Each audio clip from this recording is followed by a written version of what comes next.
Émancipation de la femme et la Kissinine. Terme, on se comprend dans mon thé. Voilà. T'as encore raté là,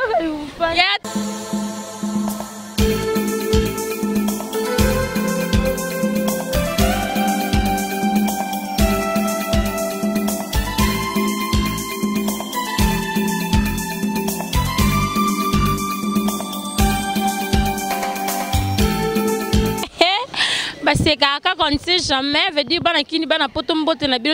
bonjour, donc bonsoir. Et on sera bolande, on sera boyo, quand on a fait mingi. En tout cas, on a fait la patronne, veut dire la patronne, Mimi Alema, Mukolo chaîne, Mukolo bas. Moi, c'est ça là qui est chômage, long, vraiment, veut dire qu'à bon, bon, tout na cheval, et l'autre, derrière l'autre jour, non. L'autre samedi, le 50e. Le 2, hein, le 2 mars, hein, et à bon côté, tout n'a sait jamais. Le 2 mars, binomo bon, on a micro baladeur pour la journée de la femme. Na mon le jour le 8 mars, balata puta. En fait, il n'y a pas raté, balata puta, on a journée de la femme ou soit tu as rendu journée de la femme. D'habiter des règles, est-ce que à ton mère, hein, bah expliquer son mot émancipation de la femme et le barapé ni hein, moi émancipation. Ils arabont, hein, donc on a posé beaucoup plus bah expliquer son mot émancipation des règles. Tout grand terme là, on a biso à moi on a maman te, tout terme là, maman toi ya, mère a te ramikate toi ya, mère toi ya, hein, toi ya ko, car moi dès que ça ira bien. Toya. Ça c'est le ministre de Noélie qui veut dire Makambo Zalaka. Bonjour maman. Bonjour Yaya. Le toit le 2 mars déjà. Bon mon rabino les jours la mois de la femme boula tarama puta. Mais là on a posé beaucoup plus na mot émancipation pour nous les émancipation de la femme. Bon, on a sepé pour moi on est bien. Maman ba ya mike mi ko batama puta et ça maman qui tord makati pour na basi. Et ça allait valeur à basi les qui puta. Ça pantalon ça va bien maman va valer mais ngaza pour ça mingi na moi émancipation de la femme et la Kissinine terme on se comprend dans mon thé. OK mère alors va comprendre on te luka maman mususu babi émancipation de la femme et la Kissinine lobby nini toya su api ngo maman ko lo baté maman toza a lo baté pele na maman ba leka ate tozo na otantine. On a d'aller pour ta journée de la femme.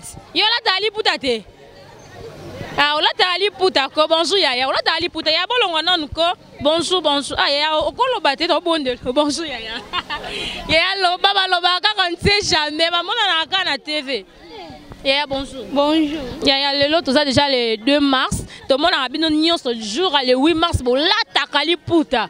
Donc nous avons pour ça beaucoup plus na moi émancipation de la femme et le banini l'accès ni pour nayo. Voilà.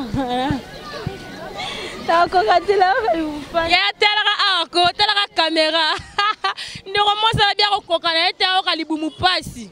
Bala ki to e passer to ministère au TK to y a déjà c'est quand on ne sait jamais, Mimi Alem avait dit Moussalande. Ya bonjour. Bonjour. Le lot le 2 mars déjà dans mon ara, le 8 mars balatara puta. Veut dire on a posé beaucoup plus na mon émancipation de la femme pour noyer lobini. Pour la journée de la femme, la journée à biso ya basi. Et la journée moi comme l'amour, et la journée moi qui toko. Donc bati que la journée le 8 mars to sepe là. Bon, bah, tu sais que la rabino déjà journée le 8 mars, c'est pérabolo, dans la tradition, pour te veut dire, mais mon émancipation, émancipation de la femme, et c'est là qui c'est nini. Ah, journée de la femme, le 8 mars. Bon, et ça journée moi qu'on a, et ça journée moi spéciale. Non, oui, et ça journée spéciale, mais mon émancipation. En tout cas, nous avons une idée, hein. On ne sait jamais. Mère a lobby a idée à mon émancipation de la femme. Il y a tout dans la classe, il y a tout dans la classe, il y a tout dans la classe. Tout dans la classe, il y a la classe, il y a tout dans la classe, nini. Makambunde za la rebonga. Ah, kana Carrefour de Star Cabo. To karele bango. Ya non c'est la bino, ta rabino. Ba la classe. Ya bon kima. Zwela nga bango ta ba kima. Bo sala bino maele te. Maman, batuna kaka, on ne sait jamais. Bino batu botanga rapena. Toke kuna. Mbote maman. Mbote. Toi déjà le lot le 2 mars donc veut dire le 8 mars le 8 mars bana basi bala takali puta. Mais ngaza na personne yeba vraiment beaucoup plus moi émancipation pour na yo la kisinine. Émancipation. Oui. Émancipation ya femme. Oui, émancipation de la femme. Moi si penza na zo ebisa yo, wana nde na zo ebiso ke na na mboka oyo. Soki moi cité moyen ya mboka etonga mezate. Po ba maman nde bato bazo bota bana et puis côté ya bango pour na kobongisa mboka na biso. Merci maman na kangi pena tantino na pena na zo nga tantino na kima na soye maman lobana yo. Bolobi ke émancipation ya de la femme. Dans la posana yeba penza mo émancipation de la femme la kisinini. Ah ya. Nga soko chemo wana menga lingi na ebisa yo nde boye. Na lingi lokola papa na biso oya ye. Ozolanda nga ya. Na lingi tena mona lisu bana basi na balabala na ba pantalon na ba biloko moko ya mikuse. Malamu tozonga vraiment oyo yo kaka femme congolaise. Ozolanda ya. Po mwasi au moins yo lati pantalon boye. Nakolo ba ke po oza na kati ya musala. Mais ba pantalon nga basi ba koma kolata non. Baza ko intoxiqué ba mibali. Donc bongi mwasi alata penza kitoko alata maputa. Non nalingi mukolo wana yo yawa ya le 8 mars. Au moins na modèle na kolati sa bandana bana no ya 50 kuna. Faut balata liputa babima ba femme congolaise vraiment ya mboko yo. Tozongela makambo ya biso akala. Eyo kani mère de mère maman lobi. Ah ka bongo maman lobi vraiment ye pona ye. Habillement ba pantalon fallait si la de pona maman lobi habillement ba pantalon fallait si la dans kutu. Parce que kaka baloba kaka ne sait jamais. To luka ba maman na ye. To loba kaka makambo bana basi moi de la femme te, hein? Mère. To motela to baina ba mama changa. Oh. Balobi le lot le 2 mars, hein? Tout le monde a chaque le 8 mars n'enge bana basi bala takama puta, hein? Ce que toi na pas to ba moi émancipation de la femme pour na maman lobela ko nini. Pardon, mère aboya yo lobate. Kasite.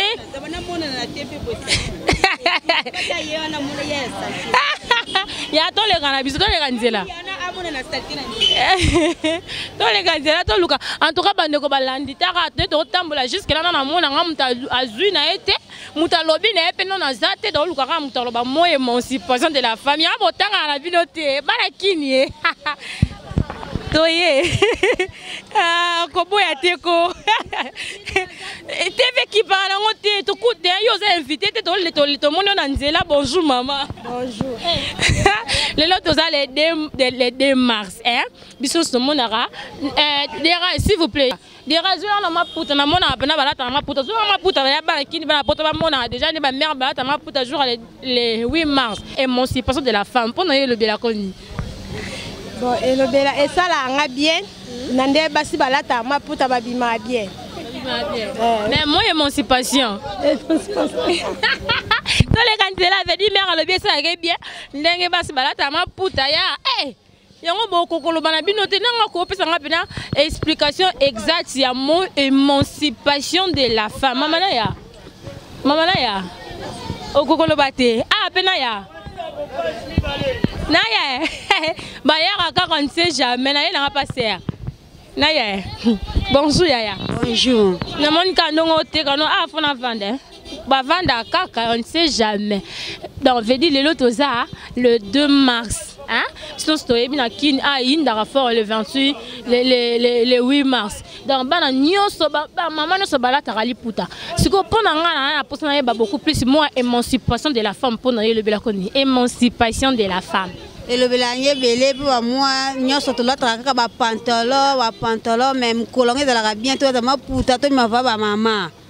Pour mes sous ne va maman mais travailler dans la terre, maman beza jeune beza nani. Parce que mon colonné ça la comme pour tous ça là que on va y bana que oh ça maman. Et que ça là moi bien. OK, merci beaucoup. En tout cas, merci. Yaya Ndimi la invitation à lobby lelo. Bango ba sepela yaya zwanga pena kota ba chauffeur. Zwanga pena ana katikati. En tout cas, comme na suka émission na biso, oui, to comme na comme une mission papa na plein travail. En tout cas, comme na souka, il y a une mission na biso bandoko balandi to pesi bino mbote mingi. Je qui na posa beaucoup plus toye ba vraiment mo émancipation de la femme. Je regarde posa toye ba mo émancipation de la femme mais jusque là na nous kutu muta lobi na ngote. Vous na posa kanga mona loba ngo ba kin bana brasa bana poto. Vous na posa kanga mo to kanga no mero mama oya ya mama mundele amso ko yeba ngo to kanga mama ayela boy. Ah, maman continue mutuka. Comme na suka ya émission na biso, tozaki na micro balade abinimo bomoni binimo boyoki, bana kinde balobi mo émancipation pour na bango, veut dire émancipation de la femme. Dans ba ya bolata na bino maputa boye ba na bino signification li puta ngo bolata kate ton nengeni. Balobi émancipation de la femme. En tout cas, on peut sa bino explication wana. Maman, mère, maman souka. Manicole telemaka wana kangio. Okoloba lelo. Manicole baka mukieko. Ka mukie. TV qui parate maman, est-ce que vous êtes invité dans la tête? Na kangio ka ande sikoyo.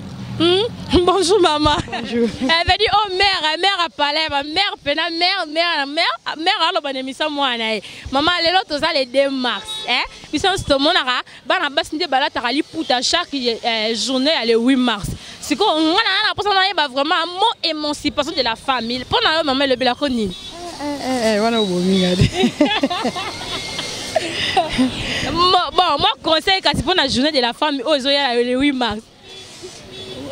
Bon, nazo pesa conseil na ba maman ba tungisa ba papa te ba boma pe nzoto te pona bana po tozotala ke mboka na biso eza pasi ta surtout temps oyo vraiment ke touti ko yamba siko ka mokonza mboka azomeka kobongisa po à l'avenir ke tozala malamu ta eza difficile alors tozo ya kolia tozo ya kolata te donc tomi tungisa mate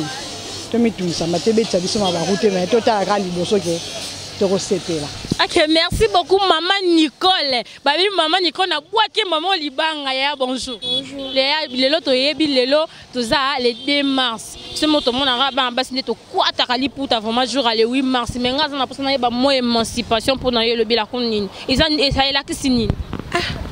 Moi de mars pour nga et le belanga kama kambebele parce que ba pesa biso on ka jour moko ka le 8 mars. C'est que le 8 mars wana eza ba façon ebele mutu na mutu azula ngo.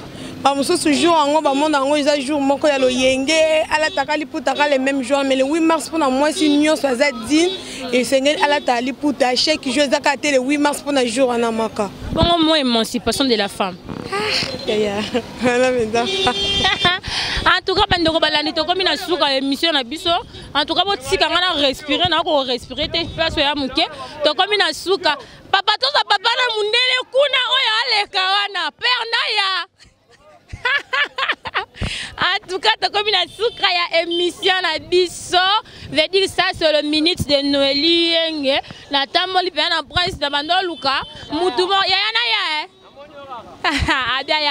Non, Luka Moutoumoro a une signification exacte ya mot émancipation de la femme. En tout cas, na basi na muni na ngamudu o akoki ko pesa ninga ya ngote. En tout cas, ngamoka na opesa bino bandeko balandi émission ça c'est les minutes de Noël yenge. Biso soye bina tango wakala bana basi bazalaka chosifié. Mona mwasi azaka instrument ra pona osala bana pona obota. Bana mona mwasi asala mara pona cuisine. Maintenant Batoloka ba Simone de Beauvoir ba bunda vraiment po biso lelo to simba micro to banda koloba bana kini bana Brazza bana poto bana Angola en tout cas lelo to suki bana kini boye ba ke mo émancipation de la femme mais ça la liberté libération de la femme avant moi ça ko kai ko sala musala ya ba mibalité mais lelo to comme moi si chauffeur moi si na entreprise directrice plutôt moi ça comme journaliste moi ça comme peine politique politique mwana mwasi pe akoma kosala musala nyonso au moins mobala akoma asala ka veut dire ngonde babengi émancipation te muto yebaka te émancipation so bayebisi yango veut dire oko répondre que lelo yo toza na libération grâce ya ba ancien traîna biso batloka ba Simone de Beauvoir bangonde ba sala vraiment que to comme na libération boto comme na liberté na simba pe micro mona moi ça simba pe volant mona moi si a zappé a déjà na entreprise moko songolo pakala veut dire c'est un peu ça na pe simbote na ngala balandi na nyonso veut dire na linga rabino mingi yom to sabona na yo vraiment pendant la Noëli Yenge ça c'est le minute de Noëli Yenge. En tout cas nous sommes arrivés à la fin de notre émission. Bonjour, bonne année. En tout cas bonjour na bino na tiki bino na matinée en heure. En tout cas tout le monde est à la prochaine numéro.